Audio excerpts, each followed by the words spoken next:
Assalamualaikum warahmatullahi wabarakatuh. Perkenalkan, nama saya Uswat Nur Hasanah dari Program Studi Ekonomi Islam, Fakultas Ekonomi dan Bisnis Unisnu Jepara.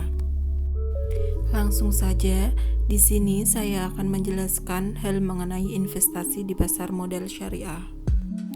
Yang pertama yang saya akan bahas yaitu ada karakter investor syariah. Karakter investor syariah harus mengenal profil resiko. Profil resiko, hal terpenting yang harus diketahui sebelum melakukan investasi. Mengapa? Karena profil resiko sangat menemukan produk investasi yang akan dipilih, sehingga mendapatkan hasil atau return yang diharapkan. Seberapa besar toleransi tingkat resiko yang ditanggung. Selain itu, profil resiko harus mempertimbangkan produk investasi seperti reksadana. Karakter investor dalam berinvestasi terbagi menjadi 3 jenis, yaitu yang pertama tipe konservatif, yang kedua tipe moderat, dan yang terakhir adalah tipe agresif. Yang pertama tadi ada tipe konservatif. Tipe konservatif memiliki profil risiko yang rendah dan cenderung menghindari risiko. Investor ini lebih menyukai instrumen investasi yang aman dan takut jika pokok investasi akan berkurang. Selain itu, tipe investor merasa gampang dengan investasi dengan hasil yang tidak terlalu besar, tetapi bergerak stabil.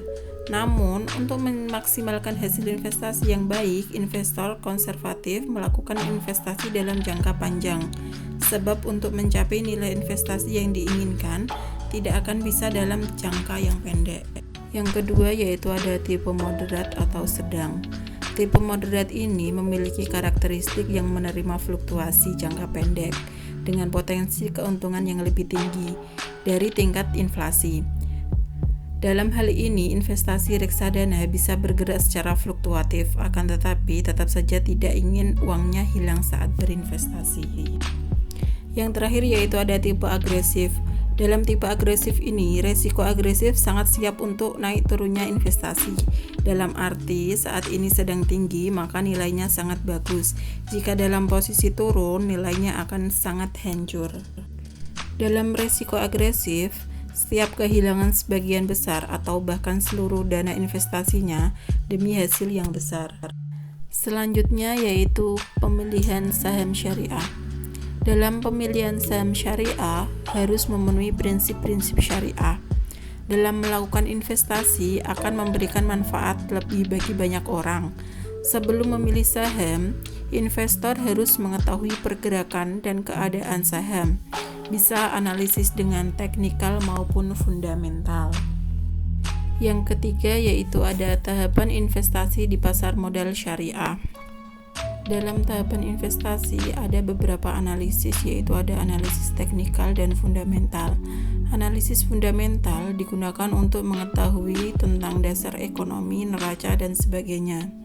Sedangkan analisis teknikal mempelajari kinerja syariah, pergerakan harga dengan mengukur pergerakan harga di masa depan. Sebelum memilih saham, maka bisa dilihat dari analisis teknikal dan fundamental. Analisis fundamental bisa dilihat dari laporan keuangan, kemudian juga bisa dilihat dari tingkat saham yang mau akan dibeli. Contoh bisa dilihat dari fluktuasi di IHSG, ROA, ROE, EPS, dan DER. Sementara itu, analisis teknikal dilihat dari grafik atau melalui pergerakan saham, yang terdapat beberapa hal diantaranya ada harga, fluktuasi, serta informasi. Bisa juga dilihat dari titik tertinggi dan terendahnya. Dengan itu, ketika mau membeli saham, harus mengamati harga saham yang ditawarkan. Apakah harga tersebut sudah dalam posisi aman atau bagus untuk dibeli? Jika mau menjual saham tersebut, tentunya pada saat harga tersebut sedang naik, tetapi tetap melihat margin yang didapatkan. Setiap menjual itu harus ada potongan yang sudah ditentukan oleh saham tersebut. Saat ini saya masih menggunakan saham Meta Nusantara Infrastruktur Tbk. Harga sebelumnya yaitu 108 dan harga di sekarangnya yaitu 146, yaitu mengalami cukup kenaikan yang tinggi. Poin terakhir yang saya bahas di sini yaitu ada analisis return portofolio dan strategi yang saya gunakan. Analisis yang saya gunakan yaitu teknikal dan fundamental. Jika dilihat dari analisis fundamental, nilai total DER-nya dari tahun 2017 sampai 2020. Tahun 2017 nilai DER-nya 1,35, 2018 1,43, sedangkan 2019 dan 2020 nilainya kurang dari 1, yaitu artinya mempunyai cukup banyak hutang. Sedangkan nilai ROA dan ROE-nya dari tahun 2017 sampai 2020 itu cukup tinggi, lebih dari 1. Sedangkan analisis teknikal, analisis ini menggunakan indikator moving average konvergensi divergensi atau analisis candlestick. Indikator MACD menunjukkan sinyal jual atau beli saham dengan menggunakan 2 garis. Sedangkan untuk saham Meta ini dari info terakhir itu menunjukkan garisnya cukup tinggi, jadi bagus untuk dijual saat ini. Kesimpulan yang dapat saya ambil yaitu pada saat ini saham Meta mengalami kenaikan yang cukup tinggi.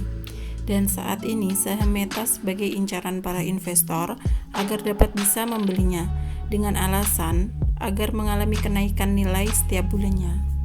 Sekian dan terima kasih. Wassalamualaikum warahmatullahi wabarakatuh.